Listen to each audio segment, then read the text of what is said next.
بسم الله الرحمن الرحيم اللهم صل على سيدنا ومولانا محمد وعلى آل سيدنا ومولانا محمد وبارك وسلم وصلى عليه رب زدني علما رب اشرح لي صدري ويسر لي امري واحلل عقدة من لساني.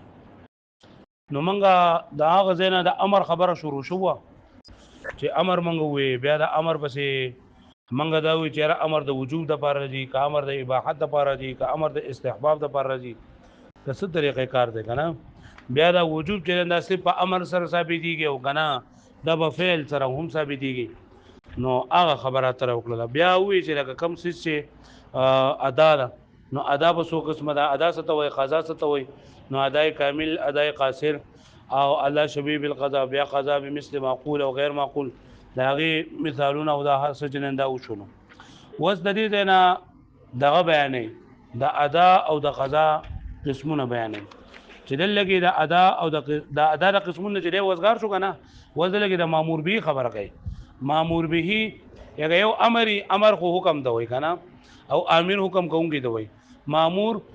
چاته چې حکم کولېږي او مامور به د سبب ذریعي سره چې حکم کولېږي د سته چې حکم کولېږي د سکا ناغي د مامور به ویلېږي نو دلته د مامور به په باره کې وز داغه تقسیم شروع کړي چې کله به د مامور به چې کنه دا بیا حسن وي او یا قبیح وي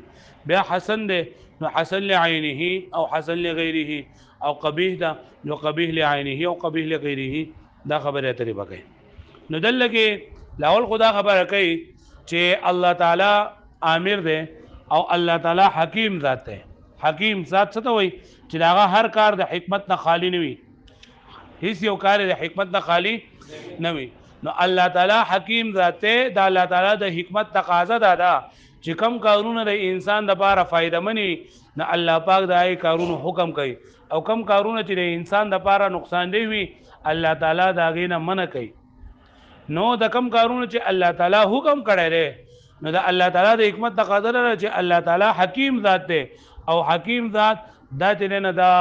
داغه د حکمت تقاضا ده چې د نیکو خبرو حکم کوي د خو خبرو حکم کوي خو شوي مې باندې او د کم څه چې الله تعالی منع کړی دا نو باید کې به قبح موجود وي سبق موجود وي قبح به موجود وي بیا به ان شاء الله د نه په باس کې به ان شاء الله راشي قبیح لعینه او قبیح لغیره چې به یوسس کې قبح موجود وي لاغې نه باندې کړل شي نو بیا س قبیح لعینه او س قبیح لغیره لو او د کم څه چې الله تعالی حکم کړی دی نو باید کې دا حسن چې دا به ضروری دی حسن به سره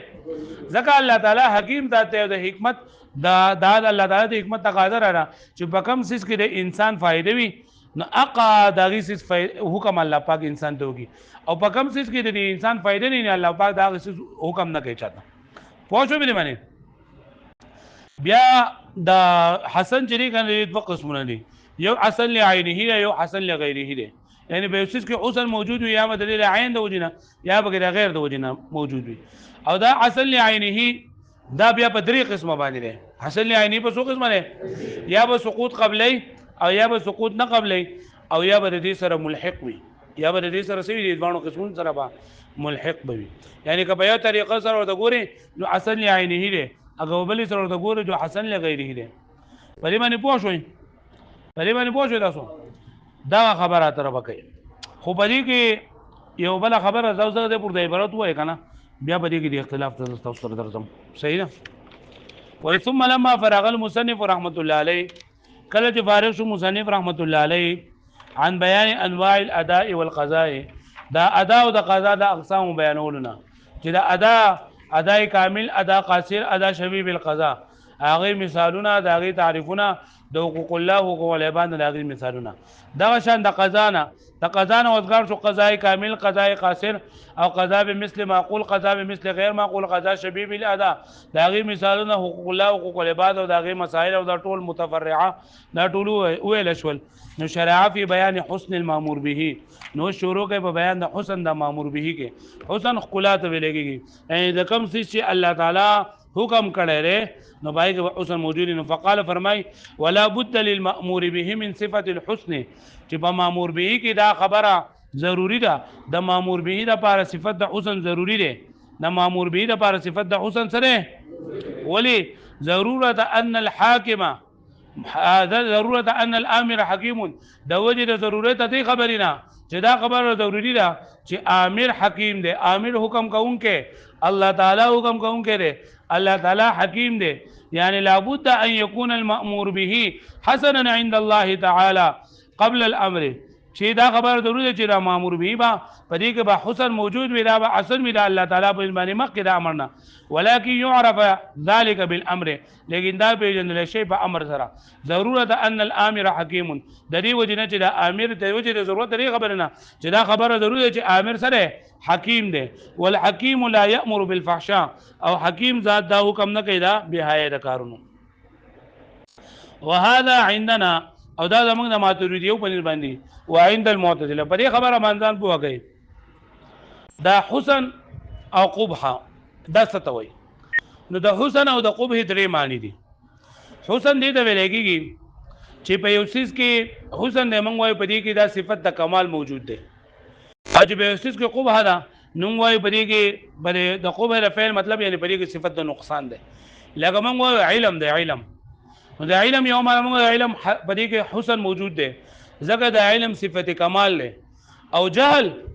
دا چې دا صفت نقصان دی نو په دې کې قبح ده یو معنا دا ده د حسن او د قبح درې معنی دي یو معنا دا ده چې حسن څه ته ویل کېږي چې په صفت کمال ته او قبح څه ته ویل کېږي صفت نقصان ته صفت نقصان ته دا خو عقلي څه دی باندې اتفاق ده دویم نمبر دا ده چې حسن دې ته ویل کېږي چې هغه د دنیاوي غرض مطابق وي د دنیاوي غرض مطابق موږ دا شی په دې کې حسن موجود دی ځکه دا د دنیاوي غرض مطابق دی او کوم څه چې د دنیاوي غرض مطابق نه وي نو آی ته قبح ویل کېږي پوه شوې په دې باندې کوم څه چې د دنیاوي غرض مطابق نه دی څه وایي حسن او کوم چې د دنیاوي غرض مطابق نه دی نو دا دواړه خبرې چې موږ وکړلې دا دواړه د حسن او د قبح د دوه تعریفونه چې موږ وکړل اولنی تعریف موږ د څه وکړو چې حسن څه ته ویل کېږي صفت کمال ته او قبح څه ته ویل کېږي صفت نقصان ته او دویمه موږ دا خبره وکړله چې څه ته وایي په زوره چې کم د دنیاوي غرض مطابق وي هغې ته صفت کمال وایي او کم د دنیاوي غرض مطابق صفت حسن ورته وایي او کم د دنیاوي غرض مطابق نه هغې ته څه وایي قبح ورته ویل کېږي دا په دې تعریفونو په اعتبار سره دا دواړه معنی چې دا عقلي دي یعنی د حسن او د قبح دا دواړه معنی څه دي عقلي دي عقلي معنی دا ده چې د دې د شریعت سره څه کار نشته دی بلکې عقل دا ګڼي لکه اوس ګوره علم دی جدا خو هر چا ته پته ده چې علم دا ښه شی دی او هر چا ته پته ده چې دا جهل چې دی دا ناکاره څه دی په دې کې صفت نقصان دی خو دا هر چا ته دا عقلي خبره ده پوه شو پرې باندې دغه شان د یو څیز د دنیا دا دې خوا ګورې د یو څیز د دنیا د غرض مطابق دی جو هر چا ته پته ده چې په دې کې حسن دی او یو څیز د دنیا د زندګۍ مطابق نه دی جو هر چا ته پته ده چې په دې کې څه ده قبح موجوده دا خو شو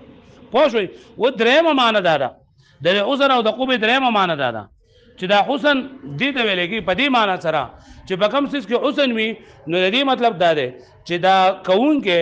دی دا ثواب مستحق دی او پرېښودونکی دا د عذاب مستحق دی کوونکی د ثواب مستحق دی او پرېښودونکی څه دی پوه شو په دې باندې چې د هغې کوونکی د ثواب مستحق وي نو موږ وایو د دې چیز کې حسن موجود دی او چې د هغې کوونکی د عقاب مستحق وي د عذاب مستحق وي نو موږ وایو په دې چیز کې قبح موجود ده پوه شو په دې باندې چې د ثواب مستحق نه هغه موږ وایو په دې چیز کې حسن دی او قبح څه ته ویل کېږي چې په یو چیز کې څه موجود وي چې هغه د عذاب موجب وي د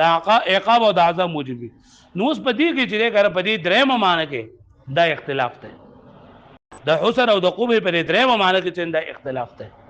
حسن څو معنی موږ وکړلې د حسن د قبح درې معنی موږ وکړلې دا اولني دوه معنی عقلي دي اتفاقا اولني دوه معنی عقلی دی اتفاقا او په آخرنی معنی کې اختلاف دی چې آیا دا دواړه شرعي دي او کنه دا دواړه عقلی دي دا حسن او قبح دا عقلی سیز دی او کنه شرعي سیز دی پوه شوئ اولنی معنی موږ د حسن څه وکړله نه اورم چې صفت کمال پکې دا حسن دی او صفت نقصان پکې نه سره لکه موږ وایو علم دی نو په دې کې دا علم حسن دی په دې کې ځکه چې دا صفت د کمال دی او جهل دا دې کې صفت نقصان دی پوه شوئ په دې باندې دویم نمبر معنا منګه د حسن او د قبح وکړه چې حسن څه ته ویل کېږي چې دنیاوي غرض مطابق وي د حسن وي او دا څه ته قبح څه ته وي چې دنیاوي غرض مطابق نه دا دوانه معنی دا عقلی دي عقلی معنی یعنی د حسن او د قبح پته چې نه د عقل پته څه لګي لکه چا چې عقل نه ته پته لګي چې په دې څه کې دنیاوي پیدا شته کې نشته ده نه دی او یا دغه شانتي د لولې معنی چې موږ وکړه په دې اعتبار سره حسن او قبح د دوانه عقلی دي چې بچا کې عقل نه ته دا پته لګي چې دا صفت کمال له او دا صفت نقصان ده خدا دریم خبره چې موږ موکله دریم تعریفو چې دا حسن څه ته ویل کېږي چې د دې کوونکې د ثواب او د ثواب مستحق ده او قبح څه ته ویل کېږي چې دې کوونکې رسم مستحق ده د عذاب مستحق ده نو په دې کې اختلاف ده چې دا حسن او دا قبح په دې دریم معنی باندې اغستل دا عقلی دی او که شرعي دی دا سری عقلی دی او که شرعي دی نو ګوره تاسو ان شاء الله وای په دې دا کې پنځمه شپږمه درجه کې شپږمه درجه کې چې یو اشاعره دي یو ماتوریدیه دي او یو چې دا معتزله دي اشاعره ماتوریدیه د اهل سنت والجماعت دي خو په خپل منځ کې لکه څنګه چې احناف او شوافی دي دا شان دي اشاعره او ماتوریدیه دي او دا دغه چې کوم دي معتزله نو دا لکه باطل فرقې دي نو زمونږه د ماتوریدیو او دا اشاعره او د معتزله په نسبت باندې د معتزله او د ماتوریدیو په نسبت باندې دا حسن او قبح دا دوانه عقلی دي دا دوانه څه دي شریعت ته پکې دخل نشته ده شریعت ته پکې دخل مطلب دا دی چې د کم سیز الله تعالی حکم کړی دی او د کم سیز د الله تعالی منفي کړي نه یې کړی دا نو دا دوانه د عقل په اعتبار سره دا قبیح او حسن پکې موجود دی لکه الله تعالی وای تاسو منځونه کوي زکات ورکوي نو دا منځ کول او زکات ورکول دا مخکې نه کار دی شریعت دا صدقه نه کړي پوه شو به معنی او یو کار چې شریعت دا غي نه منع کړی دا لکه شریعت وای چې تاسو زنا مکوئ تاسو غلا مکوئ نو دا کار د شریعت دراتلو نه مخکې خرابو دا زنا کول او که شریعت لا نه راغله هم زنا ناکاره کار دی او دغه لا نه راغله شریعت لا نه راغله هم غلا کول ناکاره کار دی شریعت لا نه راغله نه حق قتل کول هم ناکاره کار دی پوه شو به معنی د شریعت پر اتلو معنی پرې شریعت صرف هغه واضح کړه ده پوه شو به معنی نو دا ماتوریدیه او معتزله دوانه وي چې دا دوانه عقلي سيزونه دي شرع له پدې کې دخلو نشته اشاعره وي چې دا کم سیس کې حسن او قبح موجوده ده نو پدې کې حاکم چې نه دا شریعت ده حاکم به سره یعنی مطلب چې سو پوره دای کې دا شریعت دا حکم نو راغله نو شریعت د حکم دراتلو نه مخ کې نه په یو سیس کې قبح موجوده وا نه په یو سیس کې چې دا حسن موجودو نه په یو سیس کې حسن موجودو لکه موږ وایو چې لکه زنا ناکاره کار دی په دا قبیح دی ولی قبیح دی نو اشاعره وایي چې شریعت د دې نه منع کړی نو ځکه ناکاره کار دی پوه شو به معنی پرې باندې پوه شوي منځ ولې ښه کار دی زکات ولې ښه کار دی نو اشاعره وایي چې لکه شریعت د دې حکم کړی دی چې منځ کوئ چې ځکه په دې کې دا حسن موجود دی په دې خبره باندې پوه شوي تاسو په دې باندې پوه شوي ها معتزله او ماتوریدیه دوانه وایي چې په یو څیز کې حسن او قبح دا دوانه عقلي سوزونه دي شریعت ته پکې دخل نشته او اشاعره څه وایي چې دا دوانه شرعي سوزونه دي عقل له پکې دخل نشته عقل له پکې دخل نشته مطلب یو څیز باندې د شریعت دراتلو نه مخکې ناغه حرام او نه حلال نه پکې حسن موجود نه پکې قبح موجود او چې شریعت پکې حکم وکړو نو بری کې حسن راغی او شریعت پکې حکم شریعت منع وکړه نو بری کې قبح راغله پرې خبره باندې تاسو پوه شولې پرې باندې تاسو پوه شولې لګانو ها پرې باندې پوه شوي بیا زمونږ او پرې معتزله کې فرق داره چې موږ وایو چې با الله تعالی باندې استزم لازم نه دي او معتزله وایي دا په دې کتاب کې نشته ده خو یې تاسو باندې بیا په عقایدو کې دا وایي چې معتزله وایي چې په الله تعالی باندې لازم دي چې یو نیکوکار بندله ثواب ورکی جنتونه ورکی دا په الله تعالی باندې واجب دي او یو ناکار سړی لا چې ناکار کار وکي چې باغه قبح موجود وي نو الله تعالی باندې لازم دي واجب دي چې الله تعالی د عذاب ورکی واجب په الله باندې نشته ده پرې باندې پوښتنه تاسو دا خبره یې ذکر لال بحسن او د قبه دغه درې دغه به کوي دا درې تعریفونه هغه دریم تعریف کې صرف اختلاف ته په لولید وو کې دا خو عقلي دي د دوانو به معنی پوه شئ وګوره وځته وهذا عندنا وعند المعتزله دا مخکې بیا وګورئ ولكن يعني لابد ان يكون المأمور به حسنا چې دا خبره ضروری ده چې مأمور به په دې کې به حسن موجود وي عند الله تعالی د الله تعالی باندې قبل الامر مخکې د امرنا ولكن يعرف ذلك بالامر لیکن دا په پیژندګي کې د امر په ذریعه سره زمونږ دا دار زمونږ مسلک دار اوسه چې د سیس کې قبه د مخکې نه موجوده ده خو شریعت هغه واضح کو شریعت څه کو هغه واضح کو نور قبه پکې د مخکې نه ده ځکه چې قبه د دې سره عقلی ده قبه د دې سره عقلی ده ضرورت د وجه د دې ضرورت لري خبرنا چې ان الامر حکیم چې امر حکم کوونکې دا حکیم حکمت والا ذات ده والحکیم لا یأمر بالفحشاء او حکیم ذات دا حکم نه کوي د بے حیايي کې د کار د ناروا کار د غلطۍ د کار پوه شو به باندې نه هذا عندنا وعند المعتزله زمونږ او د معتزله دوانو باندې الحاکم بالحسن والقبح هو العقل چې حاکم یعنی حکم کوونکې چې دا سیز حسن دی او دا سیز قبح پرې کې دا هو العقل هغه عقل دی لا دخل فيه للشرع دې کې د شریعت څخه دخل نشته دی هغه پوه شو به باندې یو سیز د مخکینه یو سیز حسن او د قبح پته د سبب سره سره لګي د عقل په سره لګي خو شریعت هغه څه کړی دی واضح کړی دی یعنی یو سیز د مخکینه ناکاره دی جو شریعت حکم کړی دی چې دا بنه کوي یو سیز د مخکینه خیسته دی جو الله تعالی حکم کړی دی چې دا سیز کوي خو دا حسن او قبح پکې سره عقلی ده عقلی لکه په دې خبره باندې پوه شوي حسن او قبح پکې سره عقلی څه ته وایي چې عقل تقاضا کوي د دې سیز د خوالي یا د بدوالي پوه شو به معنی لکه پوه شوي وعند الاشعريه او د امام اشعری رحمت الله علیه د اشاعره په معنی الحاکم بهما هو الشرع چې په دې دوانو سره حکم کوونکې په دې دوانو سره فیصله کوونکې چې دا سیس په دې کې حسن موجود دی او په دې کې قبح موجود ده نو په دې دوانو کې حاکم چې نه هغه شرع ده لا دخل فيه للعقل په دې کې د عقل لپاره هیڅ دخل نشته نه عقل لپاره به صدقه نشته مطلب دا چې په یو سیز کې حسن یا قبح د امر د وجنه په دې کې حسن ناغله ده د نه د وجنه پای کې قبح راغله چې یو سیز باندې نه امر لانه نشي او نه دې نه شي نه د یو سیز د حسن پته لګي نه د قبح پته لګي الګا تاسو په دې خبره باندې پوه شئ تاسو پوه شئ به باندې ها پوه شئ نو ګوره منګه ځان څه خبره وکړله منګه دا وی کنه چې دی به د مامور بي اقسام به بیانې د مامور بي د اقسامو نه مخکې ده وی چې د کم څیز الله تعالی حکم کړی دی کم چې مامور بي ده نو په هغې کې به حسن خامخا موجود وي په مامور بي کې به حسن خامخا موجود وي دغه شانتې وروستو به بیا دا خبرو کې نه کې چې کم منهي عنه ده نو په منهي عنه کې قبح خامخا ضروري ده نو په امر کې په مامور بي کې حسن ضروري دی په مامور بي کې حسن څه ضروری دی ولی ځکه چې امیر حکیم دی حکمت والا ذات دی او د حکیم هیڅ کار د حکمت ته خالی نه نو حکیم چرته هم د ناروا د غلطۍ د کار د غلطو کار هغه حکم نشي کولی خو چې الله پاک حکم کړی دی نو دا بسی پوه شوئ بیا حسن او قبح د دې څو معنی دي په زوره وایي درې معنی لومړنۍ معنی سره د حسن صفت کمال او د قبح معنی سره صفت نقصان دویمه معنی د صفت د حسن سره دنیاوی غرض پکې وي او قبح چې دنیاوی غرض پکې نه د دې دوانو تعریفونو په اعتبار سره حسن او قبح دوانه عقلی دي عقلی معنی دا ده چې عقل تقاضا کوي د دې چې دا شی حسن دی دا قبیح دی پوه شو به معنی او دریم